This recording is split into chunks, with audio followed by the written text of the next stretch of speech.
Halo semuanya, perkenalkan nama saya Franciscus Saverius. Kali ini saya akan mengajak teman-teman semua untuk membahas salah satu materi perkuliahan yang ada di teknik sipil. Apa itu? Materi yang akan saya bahas kali ini adalah materi yang saya sebut dengan istilah 2PT. 2PT adalah singkatan dari perencanaan petak tersier. Oke, maka agar kita lebih mengetahui bagaimana proses perencanaan petak tersier, maka kita langsung saja masuk ke dalam pembahasan. Kita masuk ke dalam pembahasan perencanaan petak tersier. Namun sebelum kita masuk dalam perencanaan, kita perlu tahu dulu apa itu petak tersier. Petak tersier merupakan bagian irigasi yang mendapatkan air irigasi dari satu bangunan sadap tersier dan dilayani oleh satu jaringan tersier. Selain itu, petak tersier juga memiliki luasan 50-100 hektar. Namun, pada kondisi lahan yang mendukung, untuk luasan lahan satu petak tersier dapat ditambah hingga mencapai level maksimal, yaitu berada di 150 hektar. Selain dari definisi dan luasan, dalam satu petak tersier itu memiliki 2-6 petak subtersier. Kemudian ada juga dalam satu petak subtersier memiliki 2-4 petak quarter. Nah, untuk petak quarter sendiri itu memiliki luasan 8-15 hektar. Baik, setelah mengetahui ini semua, maka langsung kita masuk ke dalam tahap perencanaan petak tersier. Yang pertama harus kita lakukan adalah dengan memperhatikan layout tersier. Layout berarti di sini kita punya gambar layout. Di sini saya membuat satu petak tersier dengan 2 subtersier dan masing-masing memiliki 4 petak quarter dan 3 petak quarter. Nah, untuk yang bagian ini adalah quarter subtersier A. Ada quarter A1, A2, A3, A4. Penamaan ini diberikan mengikuti aturan yang ada, yaitu mengurutkan sesuai arah jarum jam, jadi berputar. Kemudian ada subtersier yang kedua, itu memiliki quarter B1, quarter B2, dan quarter B3.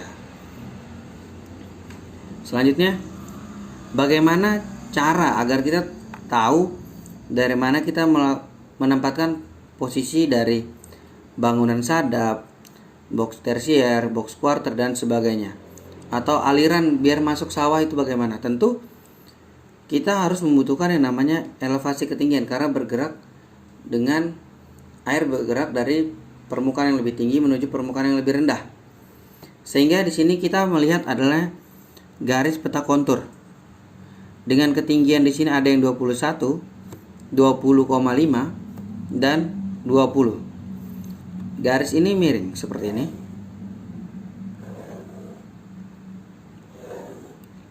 Maka dapat disimpulkan bahwa dalam petak tersier ini bagian tertinggi adalah bagian di sini.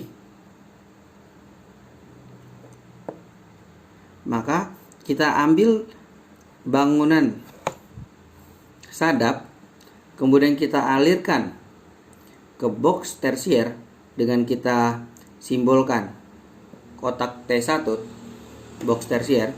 Kemudian dari situ akan ada saluran tersier yang mengarah ke box quarter, ada K1 dan K2. Di sini kenapa box quarternya hanya ada 2? Hal ini disebabkan untuk pembagian yang lebih baik untuk masing-masing subtersier. Setelah itu kita tahu seperti ini. Selanjutnya adalah menentukan bagaimana tentang saluran pembawa dan saluran pemberi. Kalau di sini otomatis kita dapatkan di sini. Ini ada saluran pemberi, kemudian ada yang di bawah sini menggunakan saluran pembawa, dan di sini ada saluran pemberi. Lambangnya seperti ini. Kemudian untuk yang bagian bawah sini, ini masih dalam cakupan satu subtersier, maka dibutuhkan saluran pembawa kuarter. Yang ini kita garis warna biru, simbolnya seperti ini.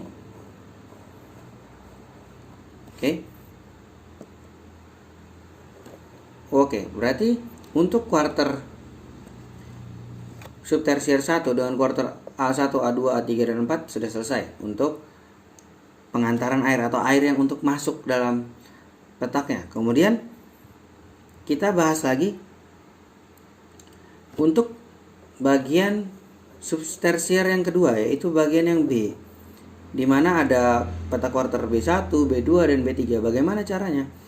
Adalah dengan air yang sudah dialirkan ke dalam box kuarter, maka akan dialirkan melalui titik tertinggi. Makanya kita dapat di atas sini karena berdasarkan elevasinya yang kita lihat. Di sini berwawasan 20, sedangkan ini memotong miring, berarti kondisinya di sini tertinggi dan di sini terendah untuk bagian atas sawahnya. Oke, kita sudah dapat untuk bagaimana memasukkan airnya.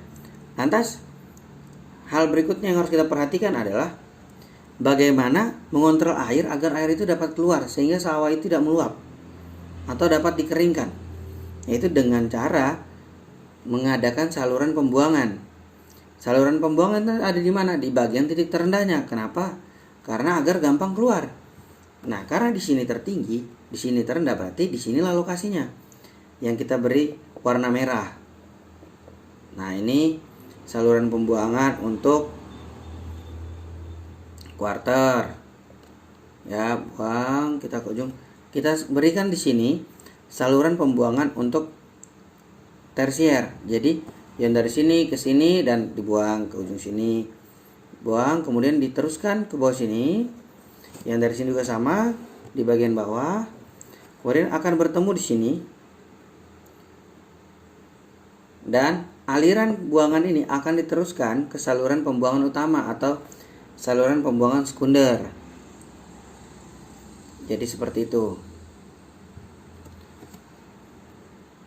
Selanjutnya, setelah kita tahu semua ini, maka kita bisa dapat membuat yang namanya skema.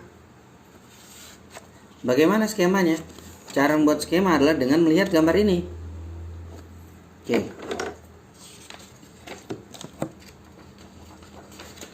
Berarti di sini kita tutup sedikit. Nah, kita cocokkan. Pertama, kita punya bangunan sadap di sini. Ya, turun, kita punya kotak di sini. Kotak apa namanya? Ya, namanya kotak box tersier. Kemudian dilanjutkan ke box quarter. Di sini ada K1.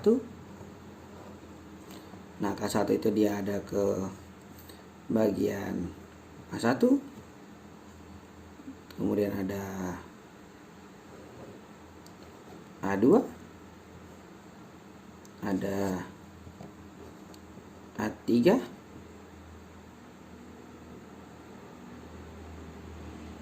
dan kita punya di sini ada A4.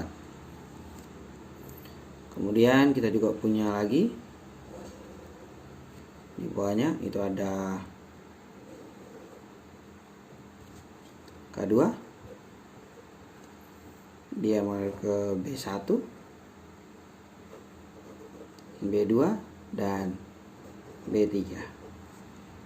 Mungkin sekian contoh perencanaan atau bagaimana proses perencanaan dari